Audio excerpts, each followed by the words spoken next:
Hi, it's me, Ingrid INFP, and I wanted to share a story from my tween years when I was 10, 11, and 12, something like that. What happened is that I got recommended some old songs from YouTube because I've been looking up Lindsay Sterling because she's coming to Stockholm in November or something, and I thought, and I really loved Lindsay Sterling when I was a child, teen, whatever, because she plays the violin and she dances at the same time, and she did music covers and stuff, and I always thought that she was really cool, which then led me on like getting more like Corleen. I got also recommendations for like early 2000s music. Lily Allen. I got these different recommendations of videos that I've seen before, but like a long time ago, and also like nostalgia music. And then I realized, like, I was looking for concerts, and I saw that Tokio Hotel is coming to Stockholm in March 2025, and like Stockholm is the only place that hasn't been sold out pretty much. Obviously in Germany, where they're a German band. They're a German like emo punk rock band or something. Metal? I don't really know what to call them. So they're coming to Stockholm. And that was first one part of it, and then there was this band called Superbus, that is a French band, where a video came. And that led me to thinking of a sleepover party that I had when I was 11 or something. I was rarely invited to sleepover parties. I was not a popular kid. I was pretty uncool and had no friends, so it was like rarely happened. I would get invited to birthday parties sometimes, not always. And it was a thing at the time where people would invite you to a birthday party at their house. They'd have birthday parties like at McDonald's and such, but they would also have at their house, and then you would, like, as a treat, be able to go on their computer. And I was like, wow, we get to go to the computer room and like use the computer.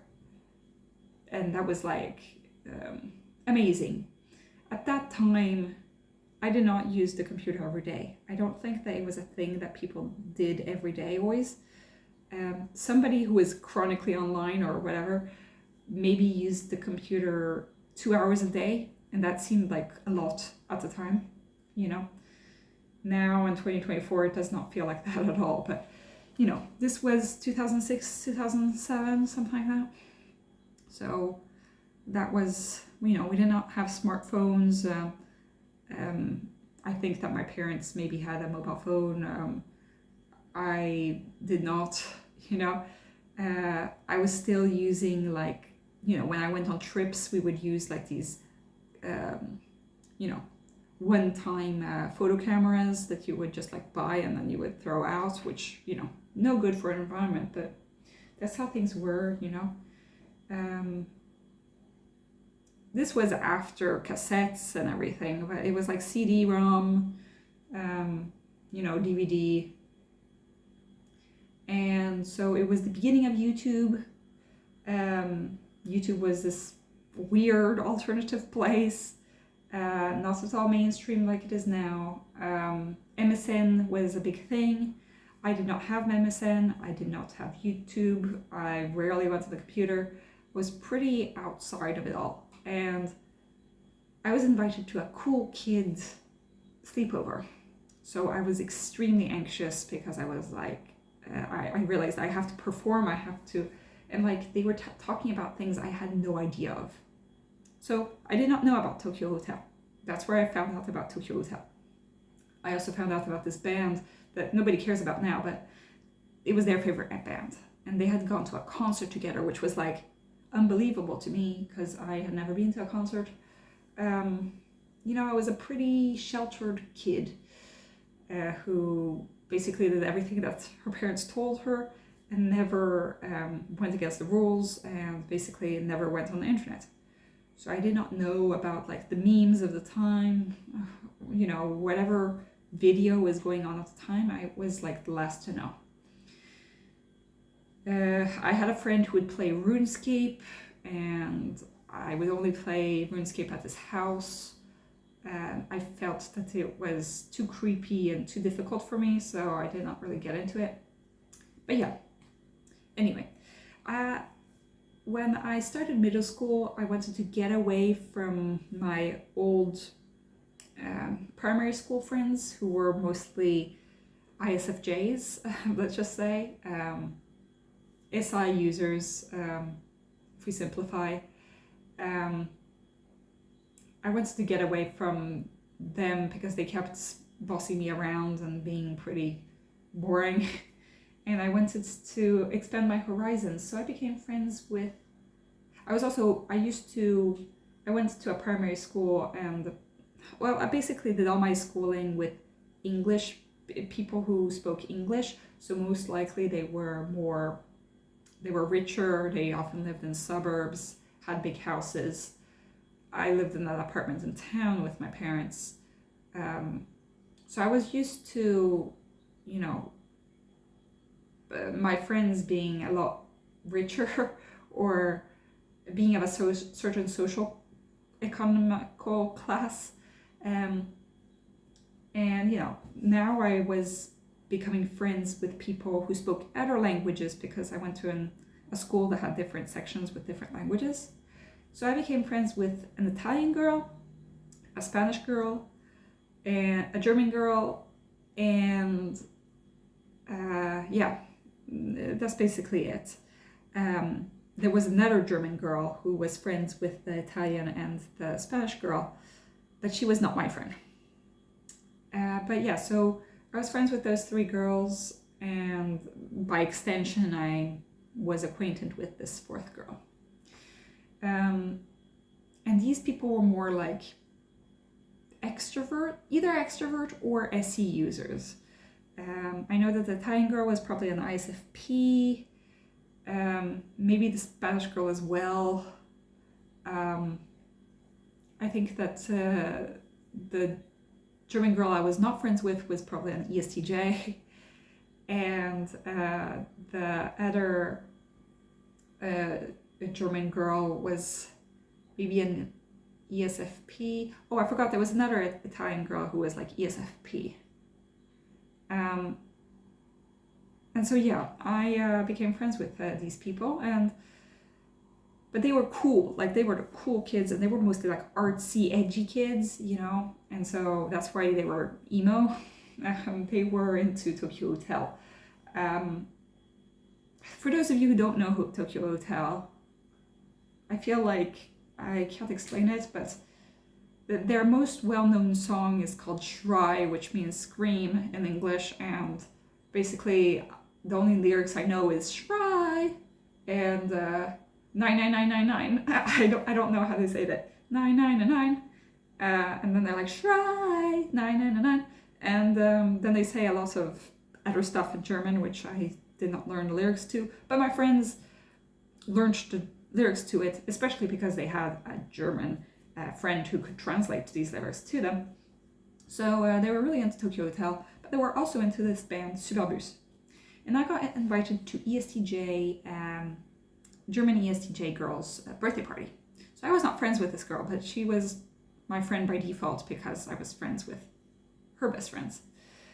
So we all got invited, and I realized like, okay, I'm really out of my element. I don't know what to do. I'm rarely invited to sleepovers, and this sleepover was kind of, I think that I was used to parties where there was more parent involvement, especially because I was often in these rich person environments where the parents were naturally more helicopter parents, And here we were basically in the house alone without the parent there. And I had gone to another of those girls' birthday parties before, the Italian girl, and the Italian girl had like a lower socioeconomical class, I think. Like she didn't have a lot of money. They lived in a small apartment in like a bad area of town, and that's kind of historically in my town. The Italians came to work in the factories in my town, made gloves. There was a big industry in the area, and also they helped in the production of paper and other sorts of industries in the area. And yeah, you could tell that they were from a modest background.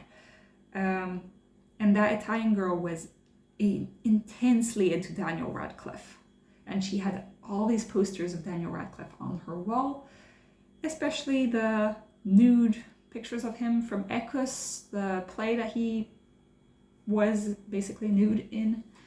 And that was a little bit uncomfortable for me, and I went to sleep early at that birthday party, I remember. Or I pretended to fall asleep because I couldn't deal with more socialization. And everybody was like, shh, oh, Ingrid has fallen asleep. Oh, she's no fun, you know. But I was like, I'd rather they say that than me having to continue this conversation. So yeah, I mean, these were my friends, but I never felt comfortable around them because I just felt like this was too outside my comfort zone. But I tried, okay, so I'll give credit to myself for trying. So anyway, so I had already gone to a sleepover party, but so now I was like, okay, I need to be ready for the sleepover party. And so she was showing us Tokio Hotel on her computer. She was also playing World of Warcraft, and she was doing Messenger. I don't know who she was messaging. MSN, you know. I had never seen MSN. I will admit, I'd never seen MSN. So I was like, wow, you know, they could send emojis and such, and I was like so amazed by that because I've never been exposed to them. And then I never seen Tokio Hotel, you know, these emos. I was such a sheltered kid, you know, I did not see anything. So this was like my exposure to like the world. And I was supposed to pretend that none of this fazed me, but this was like blowing my mind. And also I was super anxious, like I can't admit that I don't know anything, you know, so I had to pretend that I knew what was going on when I actually had no idea. We also like sat on the roof at a certain point, which also scared me to death. Like, and this was like a normal thing for her. She would sit on a roof. It was like a 2-story apartment, apartment building, so it wasn't like that high up, but it did scare me a bit because it wasn't like totally flat. It was a little bit, you know, but that's what she would do, so that's what I did too. But I remember thinking like, oh, I'm no fun, you know, like they're... So I forced myself to do a lot of things that evening. And then they watched stand-up comedy, which wasn't a thing that I did. This German girl was very tall for her age, like she was mature in physically and also mentally wise, I guess. She had curves, which I had like 0 of that at that time, and she knew about things of the world and I didn't. Anyway, we were there looking at stuff online on her computer, and I don't know if you could do a lot of things at the same time with computers then, but she seemed to be doing a whole lot of things on her computer at the same time, you know, with World of Warcraft and Messenger and watching Tokio Hotel, and then she watched Superbus, which was, I thought like, what are you talking about? They're like, do you know Superbus? And I was like, wait, a bus? A bus? A Superbus? A Superman school bus? What are you talking about, you know?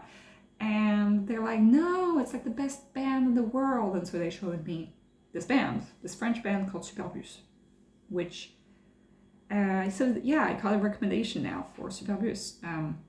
So now I looked at my YouTube and I watched the video, and I got transported back to that time where I watched those music videos, and I realized, oh, this video was about a lesbian couple.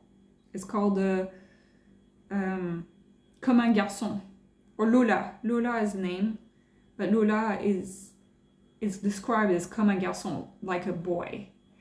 And so Lula is interested in the singer, and so the singer is singing to Lula. And Lula is like so desperate for the love of the singer to be reciprocated that she is desperate, and so she wants to unalive herself. And the singer is telling her to stop, don't do that. And then in the end, at the end of the music video, she knocks on the singer goes and saves this fan, I guess, who was lesbian, and seemingly they are going to start a relationship. But I don't think that we understood that. I don't think that they understood that, or that I understood that.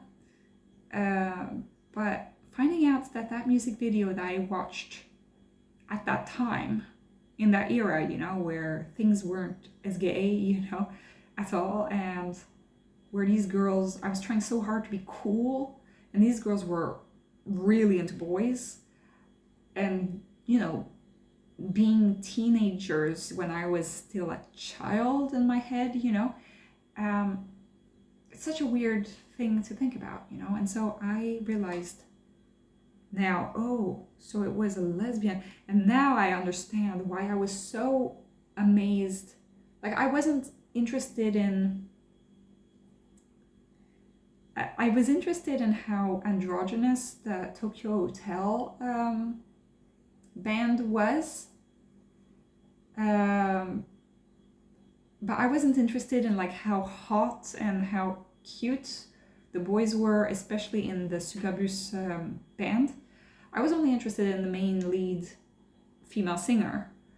And I remember being so frustrated at them like swooning over these men or boys, and because I was just interested in like, oh, but she's the lead singer. Why are you like, you don't care about the lead singer? But now I realize, oh, well, it was because I was into women and not into men. But, you know, I did not figure that out when I was 11 years old. But it was already a thing, I guess. So it was weird to think of like, oh, this whole early 2000s vibe of this party, and realizing that, oh, this whole time. And so I was desperate to be cool, and I was terribly uncool, and I lost contact with all of these girls. I looked them up afterwards. It ends up that one of the Italian girls ended up going on several years to Australia. I looked them up on Facebook. The other Italian girl stayed in my town, but she studied literature and arts. And one of the German girls went to ETH Zurich and is an engineer. I don't know in which country these people live in, like, you know, and it ends up that I don't know what happened to the ESTJ German girl. But yeah, so I lost contact with all these friends pretty quickly afterwards. I think that this was too much stress for me to try to be somebody who I was not. These people were cool, and they did really help me when I was getting bullied by my maybe ISFJ or ISTJ frenemy that I've had since first grade, who has followed she went to all my same schools until I was 18. So it was good that I could break out free from those old friendships that were not being very helpful for me and breaking out of that. But then I realized like I'll never be as interested in these things that they are interested in, because they were interested in like boy bands, they were interested in fashion, they were interested in like whatever's trendy. And I don't want to sound like a snob, but at the time it was like I was in a total different world. So it was interesting to see, and it's interesting to see how what happened when time passed, you know, and what gave me an impression, you know, what was important to me then and how that shaped me now, you know. And I don't know really what the answer is, but it is impressive how much I remember from that one sleepover party. Was a really big thing in my psyche, you know. It took a lot of space, and yeah, so I probably won't be going to see Tokio Hotel. So yeah, if anybody wants to go see Tokio Hotel, go to Stockholm, because I think that all of the other tickets are sold out in like the rest of Europe. I think that they might be going to the US as well. I don't know. But yeah, Superbus was a French band, and I don't know, it gave me a lot of nostalgia. So I hope that you're having a great day. Tell me, you know, did you have Messenger? I mean, I might, depending on who watches this video, I might seem very old or very young, depending on who watches. My brother, who's like 9 years younger than me, he just does not believe this the story, you know. He's like, what, MSN, you know, what was that? And all these things. But I know that people who are older than me are like, what, you didn't listen to music on records? You know, no. I had cassettes when I was a small child, and then they transferred to DVD, and then YouTube came, you know. So I did grow up with technology and the internet basically my whole life. But I was a sheltered kid, so I was not really in phase with everybody else in terms of what was going on in the internet world. I sneaked up into my computer, my family computer, several times a week, doing illegal things, or illegal according to my parents. I did not do too crazy things, but I did end up on some websites I wasn't supposed to be on, you know, like miniclip.com or something. I would go on those kinds of things. But yeah, so that was my first forays into YouTube as well. So yeah, have a great day. Bye.